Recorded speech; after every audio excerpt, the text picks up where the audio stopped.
It was 3:03 a.m. when Evelyn Barnes sat up in her bed, drenched in sweat. The dream had returned, again. In it, she was floating above a vast ocean, suspended between light and darkness. No land, no sky. Just the overwhelming sense that something was coming, but not from the outside, from within. It wasn't fear, it wasn't peace either. It was anticipation. What Evelyn didn't know was that millions have described similar sensations in dreams, trances, and even near-death experiences. And one name seems to echo again and again when people try to understand these moments: Edgar Cayce, the sleeping prophet. Born in 1877 in Kentucky, Cayce claimed to access a universal field of knowledge while in trance. Among the thousands of topics he explored, one theme was as consistent as it was mysterious: what happens right before a soul is reborn. According to Cayce, the soul doesn't just fall into a new body. No. There is a process, a deeply spiritual evaluation that occurs in the unseen realm between one life and the next. A preparation. And that's exactly what Evelyn was beginning to experience, without knowing it. In Cayce's readings, the phase between death and rebirth is referred to as intermission, or the interval in the spirit world. It is during this period that the soul reflects on the lessons of its past lives, consults with spiritual guides, and most importantly, chooses the conditions of its next incarnation. Yes, chooses. In one session, Cayce stated, "Each soul in choosing its birth selects the circumstances best suited for its next phase of growth." So why would someone choose to return to a difficult life? Poverty, disability, conflict? Because growth, Cayce explained, does not occur in comfort. It occurs through contrast, through challenge, through the soul's desire to evolve into something more divine. Back in her home, Evelyn sat by the window staring into the early morning fog. She didn't know it yet, but this recent string of dreams was not random.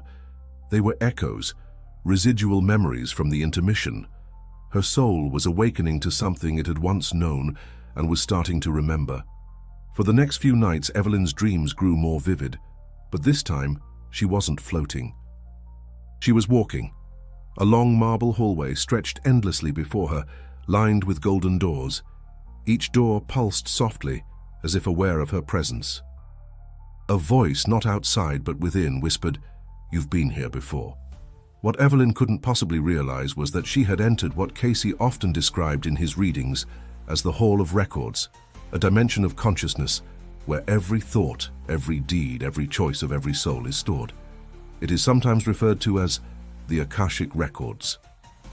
According to Cayce, in the Hall of Records, the soul encounters the blueprint of its existence. It sees what has been and what is to be. But these records are not a list of punishments or achievements. They are reflections. They show patterns. They reveal lessons not yet learned. As Evelyn touched the door nearest her, she felt a deep vibration surge through her body. Suddenly, she was no longer in the hallway. She was back in a memory, but not from this life. She was standing in a crowded market, the air filled with spices and foreign voices. Her hands were darker. She wore a scarf over her head, and a small child clutched her side, calling her Amma.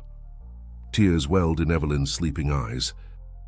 Back in waking life, she couldn't shake the feeling that something had shifted. That moment in the dream. It felt real, too real, like a place remembered more than imagined. She began searching online for meaning. That's when she found her first article about Edgar Cayce and the idea that dreams can reveal past lives, especially when a soul is nearing a new karmic cycle. Cayce believed that we review our records before rebirth, guided by beings of light who lovingly help us choose our next mission. The soul is its own judge and jury, he said. It selects the time and place not for reward, but for opportunity. Evelyn was beginning to awaken to a truth buried deep in her spirit. Her dreams weren't warnings. They were invitations. It had been 2 weeks since the first dream, and Evelyn's life no longer felt ordinary. Every glance in the mirror made her pause. Every moment of silence brought a wave of emotions that didn't seem to belong to her. One night, while meditating in hopes of understanding her dreams, she suddenly felt herself pulled inward, not asleep, not fully awake, somewhere in between. In this space, she heard a conversation, but not with words. It was her soul, and something greater. A gentle presence asked, not with pressure, but with profound respect, "Are you ready to return?"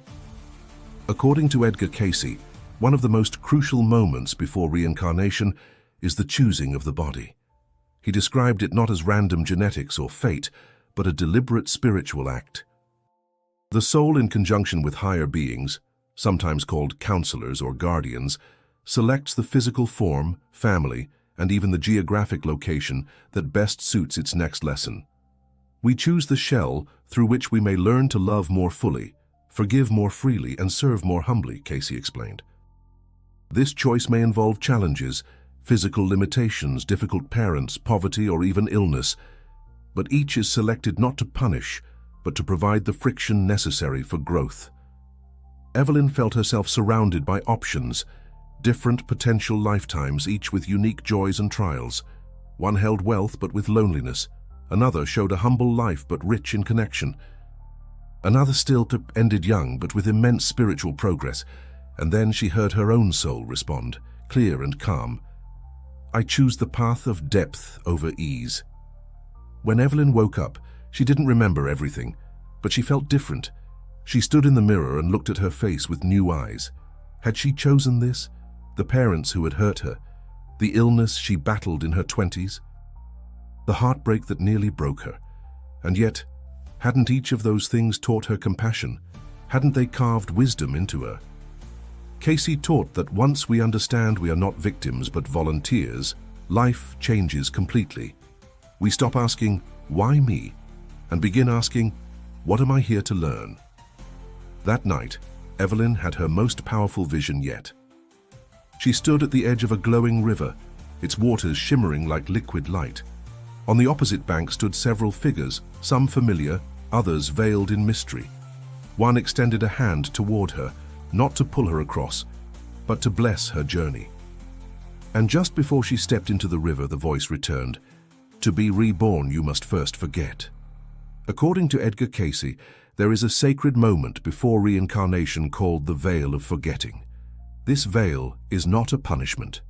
It is a gift. It allows the soul to live a life freely without the burden of all its past mistakes, traumas, or even glories. It ensures that love, courage, and growth are genuine, not the result of memory or calculation.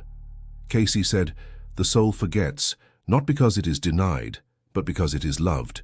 To experience each life freshly is the mercy of the Creator. Without the veil, we would enter life overwhelmed by unfinished stories. But with it, we begin again, with a blank page but a deeply etched soul." In her waking life, Evelyn began to embrace this concept. It explained why she had always been drawn to certain people, places, and causes she couldn't logically explain. Why had India always felt like home? Why did she cry when she heard ancient chants? Why did she feel instantly connected to strangers she had just met? Because, as Cayce revealed, souls travel in groups. Families, friends, even enemies. They return to one another, life after life, to heal unfinished business and continue evolving. These are not coincidences. They are karmic contracts. And now Evelyn saw her life in a new light. The pain made sense. The patterns were clearer. Her dreams, her instincts, her deepest longings, they were all part of a much larger story. She was not broken. She was remembering. Evelyn sat in silence as the sun rose behind her. For the first time in her life, she wasn't looking for answers. She was listening, to her breath, to her heartbeat, to the quiet knowing within her. She now understood what had been unfolding. Her dreams weren't fragments of fantasy. They were sacred echoes, pieces of the journey her soul had taken between lifetimes, preparing her for the one she was living now. According to Edgar Cayce, rebirth is not a random cosmic spin. It is a divinely orchestrated return, guided by love and overseen by the soul itself. But even more profoundly, Cayce taught that rebirth is not the beginning of life. It is the continuation of a purpose. Every soul has a mission, and before it re-enters the physical world, it rediscovers this mission, not with words, but with deep spiritual clarity. Each soul returns not merely to exist, but to fulfill what was left undone, Cayce said. Life is never punishment. It is a lesson, a gift. A bridge. As Evelyn closed her eyes again, a quiet thought rose from her spirit, not as memory, but as certainty. I chose this. She chose her body. She chose her pain. She chose her gifts. And now, she chose to awaken. From this moment on, her life would no longer be a mystery to escape, but a mission to embrace. She may not remember every step her soul had taken before, but she didn't need to. Because the most important truth was already alive inside her. Rebirth is not a beginning, it's a remembering. If these words stirred something deep within you, maybe even something you can't explain, subscribe to the channel.